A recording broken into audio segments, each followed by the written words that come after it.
welcome back everybody. I'm here with Peter Hermann, who is an Australian credit licensee. Now, Peter helps various different people into difficult sort of lending situation. That's his speciality. And I'm going to ask Peter to speak to us about delayed settlements. Sure. Yeah. Just to explain what I do, an Australian credit licence enables me to do ordinary mortgage broking, but enables me to also deal directly with private lenders who won't deal with anybody unless they're a credit licence holder, and that's much more the space I've moved into rather than just traditional mortgage broking, because it's so much more interesting and you meet much more interesting people. I'm sure you do. And more challenging problems that need to be solved. But well, I have to admit, Peter, when you and I got chatting a couple of days ago, that's what really piqued my interest. And I think for our listeners, there are a lot of people out there that would love to be investing in commercial property and really just don't know how. And you brought up quite a couple of good points, and the one was delayed settlements. So do you want to explain to us a little bit more about delayed settlements? Sure. And I'm not advising people to do any of this. None of this is actually my expertise, but I've seen a lot of what goes on, and I'm looking at delayed settlements more from the point of view as how people can structure their finance. That's how I'm looking at it. And you've got to remember the first thing you need to do with a property, you want to get the thing off the market. Right. That's what you want to do. You want to take it off the market. You don't want to be competing with other people out there, because that just forces the price up. So if you can sign a contract, that effectively gets it off the market. The other thing you want with a contract is actually the same thing you want with a lending contract. With a mortgage, people are always looking at the interest, which is only the price of the money. Yes. There are three things that are much more important: security, flexibility, and control. The interest rate is just the price you pay to get as many of those things that you want. And if you're willing to have very little security, not much flexibility, and no control, the rate goes down. Right. But if you want more control over things, more flexibility, the rate goes up, which is why banks only lend in that narrow spectrum. But anyway, that's getting away from why do you do a delayed settlement. Yes. And this is looking at it from a lending point of view. And look, a delayed settlement, doesn't matter whether it's a residential, commercial property or whatever, the principles are exactly the same. And one of the most common areas where you use it, apart from when somebody's waiting to sell something else to buy, it's also when you're doing a reno and a flip. And the big thing that you've always got to watch in anything you're doing, but especially where it's a reno and a flip, people neglect the importance of time quite often. Absolutely. And if you can buy yourself extra time at no extra cost, it's like a financial injection in the deal. So explain that a little bit, just for the sake of the listeners, buying a little bit of extra time. What do you mean by that? Okay, look, the vendor wants to sell the property. He wants his or her money. That's what they want to do. Yeah. But I've always found, and look, I've seen people getting finance, it goes on extension after extension after extension, but it goes through because the vendor doesn't pull the pin on the contract, because they want certainty. So long as they know it's going to happen, and say the finance is approved, there's all these other delays, they're usually happy to go along because they can see light at the end of the tunnel. Right. Now, a lot of people don't try for a delayed settlement because they don't think that the vendor will want it, but all the vendor really wants is clarity and certainty. And whether it's going to settle in 30 days or whether it's going to settle in 60 or 90 days, so long as the vendor knows for sure that it's going to happen, for some small trade-off, perhaps a partial release of deposit or maybe an extra few grand in the deal or something like whatever else it might be, they're willing to extend that. And if you are wanting to renovate a property where time is critical, and time is something that can run out very quickly when you have either problems with tradies or weather or a dozen other things, if you can put that time in there as a buffer, that helps you with your project. Okay, so let's just put that into some sort of a case scenario. For instance, let's say we have a slightly distressed property, and vendor wants to sell it at 500,000 for argument's sake. We can actually go in there and offer the vendor, let's say 550. So we're putting an extra 50 grand in their pocket. Yes. and that would be under the proviso that he takes settlement within 6 months, which gives us enough time to go in to do a lick and a clean up and to get that property re-tenanted with a higher yield. Now, within that time period, we could probably resell that property once we've spent about a lot of energy and 50 grand on it for maybe 90,000 more than what we've actually bought it for. Is that right? Correct, and as I said in our last conversation, you've also got to look at it from the vendor's point of view. Why is it distressed? Somebody's probably chasing them. It's either the bank or an ex-wife, or it's a deceased estate, or there's some problem, but there's pressure on them.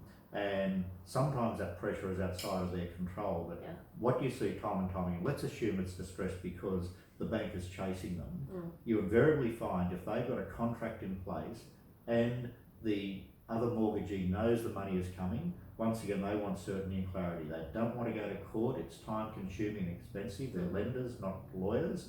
They don't want to appear before APRA or ASIC at all, which is still possible in a commercial transaction. And worse still, they don't appear on current affair because in spite of what Oscar Wilde said, there actually is such a thing as bad publicity. They just want to know that it's all going to end.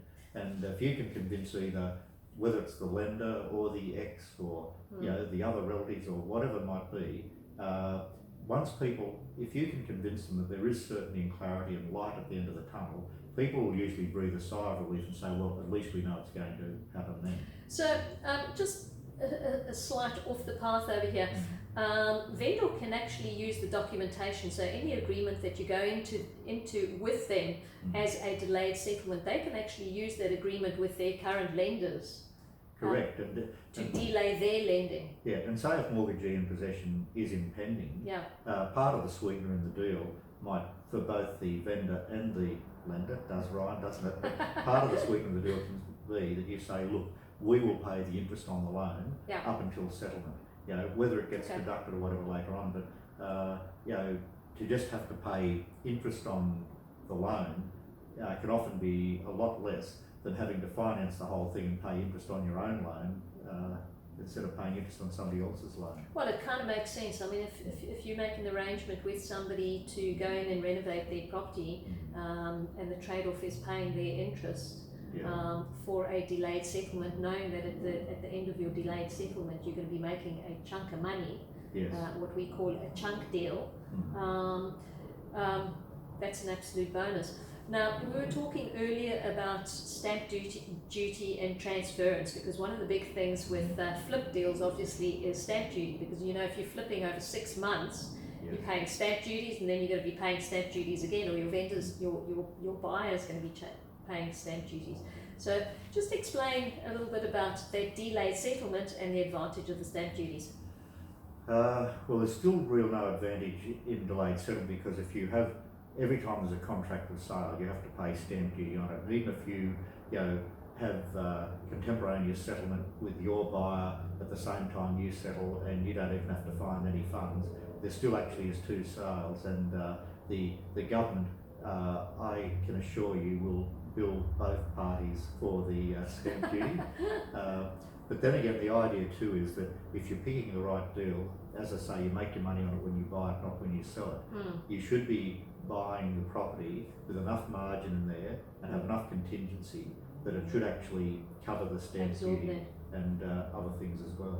Okay, and of course, when you are selling it, you're not paying for stamp duties the second time round. Your vendor's basically paying for that stamp duty. Correct. It just means you've had to pay it once. You just can't get out of paying it. But and just to go back to where there's a couple of advantages with delayed settlement, and just looking at, would you say that mortgagee in possession or impending mortgagee in possession is the main reason for distressed sales, or? Not necessarily. There's so many variations.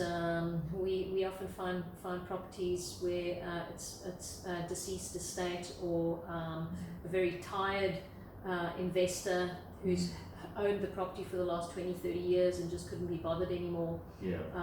Where the tenants have maybe run the property down.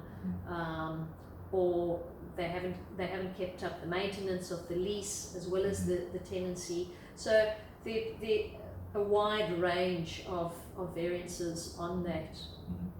Well, to look at one of the, just to take a really narrow focus, to look at one of the big advantages of a delayed settlement that works in any sort of flip, doesn't matter whether it's residential, commercial, whatever, the principles are all the same. That when you delay settlement, and I guess your average commercial reno, look, it could take anywhere from 3 weeks to 3 months, couldn't it, depending on what you want to do. Yes, and also depends on the size.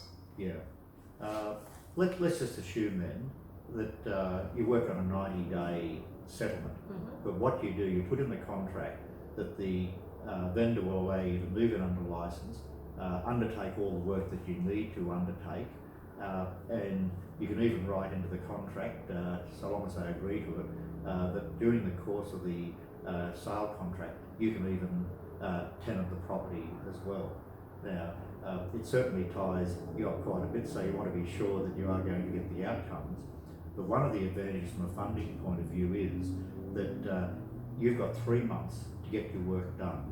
And what you can then do, if your cash flow is a bit limited, at least you can then put your cash flow into the renovations, and you then defer your finance by another 3 months. Okay, so I was going to ask you about that, because I mean, obviously the strategy that we're talking about is you would need to have cash flow in order to achieve that renovation.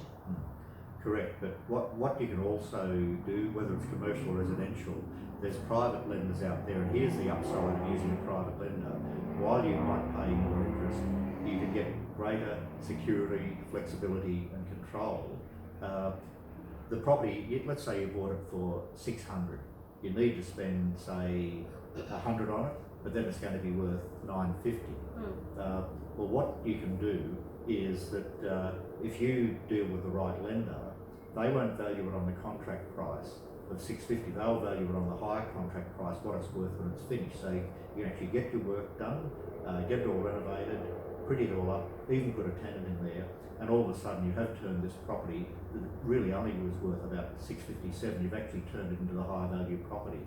Now banks won't normally do this, but private lenders will. They'll value it at the higher figure, so they might lend against, let's just say 50% of 900,000, it's 450. Okay. But you're a lot better to be borrowing 50% of 900 than to be borrowing 60% of 650. Fair point. Yeah. What would the rate be if it's private lenders? Look, it depends on the property, location, all the rest of it. Metropolitan properties are always better, obviously, though ones in strong regional growth centres also work. But one of the advantages of a private lender is they might only lend, say, 55% of the value of the property or 60%, but they will capitalise the interest, so you don't pay anything until the end of the term, so it comes out at the sale. But look, interest rates for this sort of thing, they vary anywhere between 9% all the way up to about 15%, and everything between 12 or 13 is probably more the common figure, but commercial tends to be a bit higher because it's commercial. Yeah, so that would be short-term lending. It is. 3 months is usually the minimum, and you prepay 3 months interest whether you sell it or not. Though one of the advantages of the delayed settlement of say 90 days, you might sell it in the 3rd month after you've done everything, and you actually don't then need to finance it. Okay. But funding is usually for 3 months. Commercially, probably go 6 months because it can take longer to sell. But one thing you do if you get into a contract like this, remember, security, flexibility and control. A lot of lenders will let you roll it over after 6 months for say a 0.5% fee or something like that. So you always want to put a rollover clause in there, just in case something goes wrong, the market drops, your purchase or settlement is delayed or whatever other reason. You just want to have that freedom to be able to roll over again if you need to. You don't want to be stuck running around looking for funding.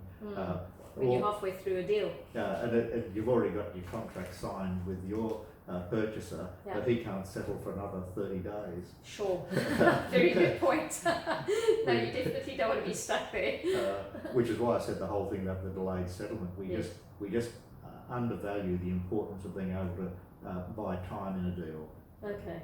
So Peter, basically, if somebody goes out there and they find a deal, they can bring it to you, and you can have a look at the deal and give them the options of which way would be the best way to finance it, Yes. to extend it, whatever it is. Yeah, correct. And I've actually got access to some private lenders I deal with directly. Some I'm part of a hub. So overall, I've got access to over 100 private lenders, and Okay.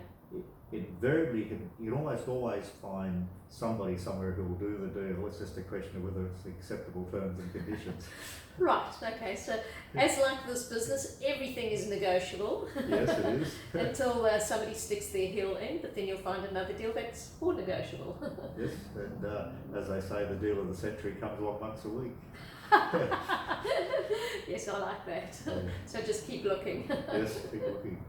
And Okay. I mean, and if you do a deal and it doesn't work, it's not a failed exercise. No. You work out why didn't it work, do the post-mortem. Okay, this didn't work here, but there's that one over there. Hey, with a bit of tweaking, this could work over there. So Yeah. you know, every experience you go through, even if it's not the desired outcome, you're still learning and honing your own skills. Absolutely, and so long as we're moving, we're learning, and the great thing is we're always learning from each other, new things coming up. So I think the bottom line is find the perfect deal, find the perfect partners to do it with, and when I say partners, the perfect lenders, legals, all of that sort of thing, and make the deal work. Stack it up. Yes. And look at it from everybody else's perspective as well. Yeah, look at it from the vendors, the lenders, Yes. the prospective buyer, the prospective tenant. You know, actually try and put yourself in their position. Yeah. And you know, in that sense, I think it's better to adopt a negative mindset. Okay, what are all the things that can go wrong? And if you can look at all the things that can go wrong in a deal, and it's still a deal, then it is a deal. Absolutely. It's as you say, looking at all the variations really helps, and looking at it from other perspectives. And I think one of the mistakes that we often make as investors when we go out there and we're looking to purchase a deal, obviously we want the best deal at the best price, but we fail to look at what the vendor's perspective is. And sometimes if we just stop and listen to hear what their situation is and what their perspective is, sometimes I've come across the most bizarre kind of situations where somebody didn't want to sell their property because the property belonged to their fathers, grandfathers, whatever it was, and there was sentimental value placed on an architrave. Yeah. Give them the architrave. Yeah. And that's a classic You know what I case. Yeah, that's a classic case in point, because every transaction has people involved. Yes. And people actually Emotions. they do, and everybody thinks people make rational decisions they feel good about emotionally. Now, all the studies show that people make emotional decisions they try and rationally justify after the fact. But you know, people often won't come out and say, "Oh, I want the architrave," or whatever else it might be, and that's just such a classic point, which is why you've got to look at it from other people's point of view. You know, there's all this stuff going on below the surface with vendors and everybody else, and unless you know what's going on below the surface, all of a sudden the deal falls over and you don't know why, and you find out weeks later, if you'd asked a simple question, there was a really simple problem you could have solved. Yeah. Okay, well, I think that's great. I hope we've given you a little bit of food for thought about delayed settlements, and if you have any questions, just pop them into the question box, and either Peter or myself can ask them, or in fact it's more Peter's line to answer those sort of questions, but if it's commercial real estate related, I'll be able to help you out there. If it is difficult lending related, Peter's your man. Thank you for watching.